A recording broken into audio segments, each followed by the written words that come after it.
안녕하세요. 한국공정거래조정원 가맹종합지원센터 한승미 주입니다. 새해를 맞은 것이 엊그제 같은데 벌써 2월이 되었습니다. 그간 잘 지내셨는지요? 금번 교육부터는 본격적으로 가맹점 사업자분들의 피해 예방을 위한 법률 및 실무 교육이 진행될 텐데요. 특히 오늘 교육은 가맹사업법 제12조에 따른 불공정거래 행위를 유형별로 정리한 내용으로 어떤 행위가 불공정거래 행위에 해당하는지 알고 싶으신 가맹 희망자 및 가맹점 사업자분들께서 반드시 수강해 보실 것을 권장드립니다. 오늘 이 교육은 저희 팀에서 함께 근무하시는 손상태 가맹거래사님과 함께 진행할 예정이니 많은 교육 참여 부탁드립니다. 안녕하세요. 오늘 교육도 잘 부탁드리겠습니다. 본격적인 교육에 앞서 오늘은 어떠한 내용을 공부하게 될지 간략히 살펴보도록 하겠습니다. 먼저 오늘 교육 주제인 가맹사업법상 불공정거래 행위가 무엇인지 그 개념과 관련 법령을 살펴보도록 하겠습니다. 그리고 그 다음으로는 가맹사업법에 따른 불공정거래 행위를 4가지의 유형으로 나누어 각 유형별로 자세히 공부해 보도록 하겠습니다. 이후에는 이러한 불공정거래 행위로 인한 분쟁을 예방하고 해결하기 위해 가맹 희망자와 가맹점 사업자분들이 어떻게 대처해야 하는지 함께 알아보기로 하겠습니다. 먼저 불공정거래 행위의 개념을 살펴볼 텐데요. 거래사님, 가맹본부의 불공정거래 행위란 어떤 것인가요? 네, 불공정 거래 행위는 그 범위가 크고 다양하겠지만 가맹사업법상 불공정 행위의 개념을 간략히 살펴본다면 가맹본부가 자신의 우월한 지위를 이용하여 부당하게 가맹점 사업자에게 손해를 입히거나 또는 불이익을 주는 행위를 의미합니다. 이러한 불공정 거래 행위는 가맹사업법 제12조를 통해 보다 자세히 확인해 볼 수 있는데요. 해당 조항에는 가맹본부가 다음 각호에 해당하는 행위로서 가맹사업의 공정한 거래를 저해할 우려가 있는 행위를 해서는 안 된다고 명시되어 있습니다. 즉, 불공정 거래 행위 유형을 각호에 명시해 둔 셈이죠. 그렇다면 가맹사업법 제12조에 따른 불공정거래 행위의 유형에는 무엇이 있을까요? 네, 그것은 1호, 2호, 3호, 5호를 통해 크게 4가지 유형으로 구분이 가능한데요. 각 호의 내용을 살펴보면 먼저 가맹점 사업자에 대하여 상품이나 용역의 공급 또는 영업 지원 등을 부당하게 중단 또는 거절하거나 그 내용을 현저히 제한하는 행위, 가맹점 사업자가 취급하는 상품 또는 용역의 가격, 거래 상대방, 거래 지역이나 가맹점 사업자의 사업 활동을 부당하게 구속하거나 제한하는 행위, 거래상 지위를 이용하여 부당하게 가맹점 사업자에게 불이익을 주는 행위, 그리고 계약의 목적과 내용, 발생할 손해 등 대통령령으로 정하는 기준에 비하여 과중한 위약금을 부과하는 행위 등 가맹점 사업자에게 부당하게 손해배상 의무를 부담시키는 행위가 있습니다. 이렇게 조항으로만 살펴보니 좀 어렵게 느껴지는데요. 이 4가지 유형에 대해 좀 보다 쉽게 설명해 주실 수 있을까요?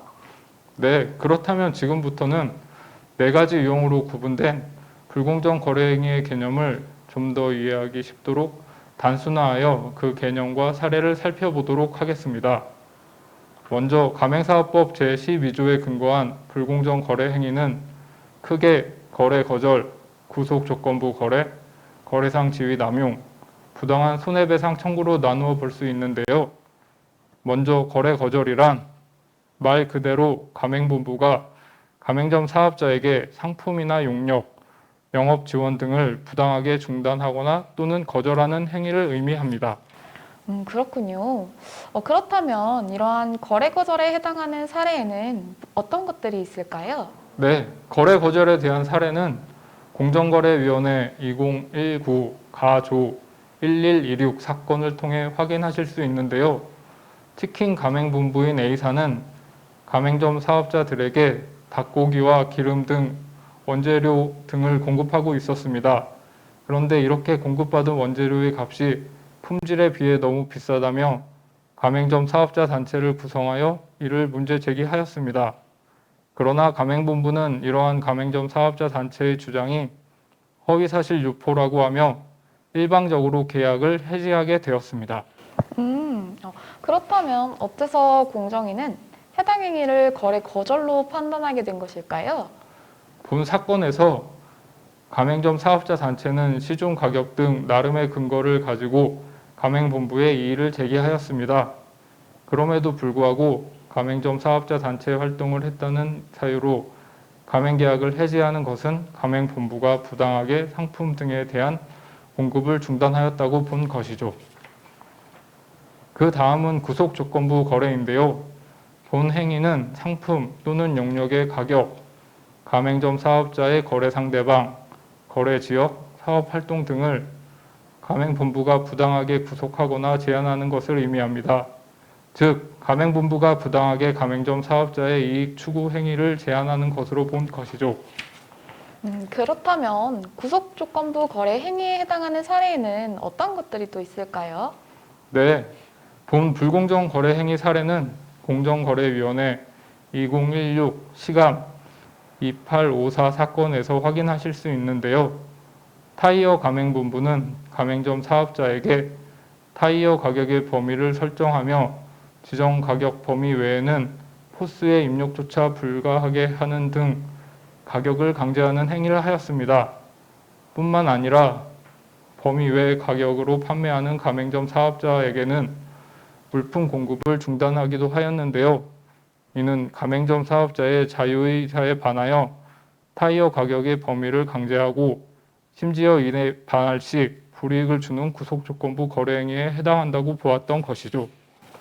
네, 그 다음 세 번째 유형으로는 거래상 지위 남용이 있는데요. 해당 행위는 그림으로도 알 수 있듯이 가맹본부가 가맹점 사업자보다 우월한 위치에서 거래상의 지위를 이용하여 부당하게 가맹점 사업자에게 불이익을 제공하는 행위를 의미합니다.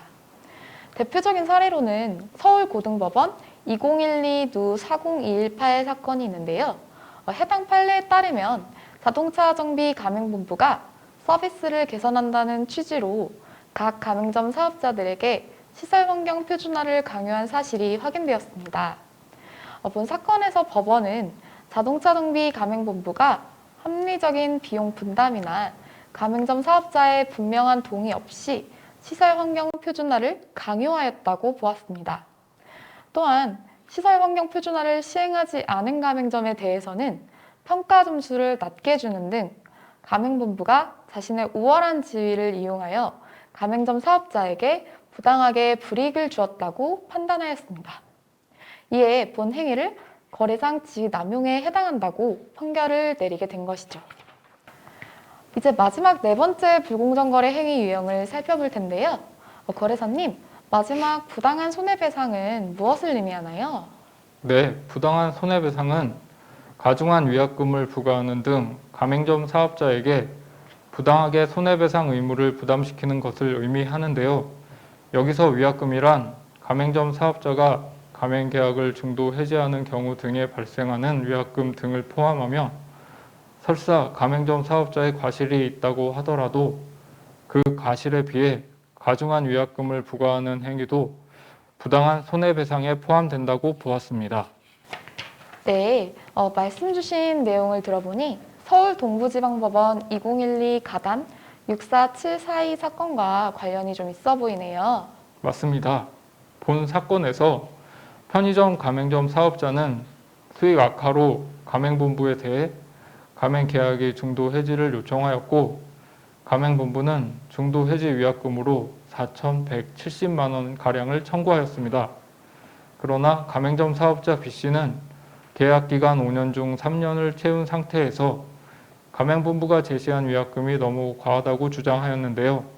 이에 대해 법원은 계약기간의 과반 이상이 경과하였고 본사가 투자비용 이상의 이익을 가맹점으로부터 회수하였음에도 전체 위약금을 청구하는 것은 부당한 손해배상 행위로 판결하였습니다. 네, 이제 이렇게 불공정 거래 행위 유형과 이에 대한 개념을 좀 보다 쉽게 살펴보았는데요. 이제는 이러한 가맹본부의 불공정 거래 행위를 예방하기 위해 가맹 희망자 및 가맹점 사업자분들이 하실 수 있는 대처 방안에 대해 알려드리도록 하겠습니다. 네, 먼저 가장 중요한 것은 가맹 계약서와 정보 공개서를 제공받아 그 내용을 꼼꼼히 검토하시는 일인데요. 가맹사업법 제7조, 제11조에 따르면 가맹본부는 가맹계약서 및 정보공개서를 제공한 후 14일이 경과하여야만 가맹금 수령 및 가맹계약 체결이 가능합니다. 즉, 가맹희망자 분들께서는 그 14일 동안 가맹계약서와 정보공개서의 내용을 검토하셔야 하는 것이죠. 해당 기간을 통해 가맹희망자 분들께서는 나에게 불리한 조항은 없는지, 예상 매출액 등의 허위, 과장된 부분은 없는지, 기재 내용이 실제와 다른 부분은 없는지 등을 꼼꼼히 검토하셔야 합니다. 정보공개서와 가맹계약서의 내용을 꼼꼼히 검토하셨다면 두 번째로는 계약 조건 및 위약금 등과 관련된 중요한 사항을 문서 등으로 증빙 자료를 남겨야 합니다. 이는 추후 분쟁이 발생하였거나 다툼의 여지가 있는 경우 문서, 녹음, 메일 등 객관적 증빙 자료로 활용됨으로써 분쟁 예방은 물론 해결에도 중요한 역할을 할 수 있습니다. 네, 그 다음은 분쟁을 해결하는 방법인데요.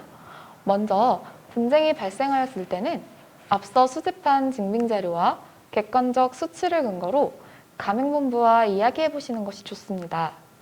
가맹본부와 협상을 진행할 때에는 현재 상황, 요구사항, 요청 근거 등을 토대로 서로 어떠한 부분까지 양보를 할 것인지를 협상 우선순위로 두는 것이 중요할 것입니다. 그럼에도 불구하고 분쟁이 해결되지 않으시는 경우도 있으실 텐데요. 이러한 경우에는 관련 기관의 도움을 요청하시는 편이 좋습니다. 저희 한국공정거래조정원의 분쟁 조정 서비스는 물론 공정거래위원회와 서울시 등 지자체에서도 가맹본부와 가맹점 사업자 간 분쟁 해결에 도움을 드리고 있으니 이 점 참고 부탁드립니다. 네, 이렇게 2월 교육도 마무리가 되었는데요.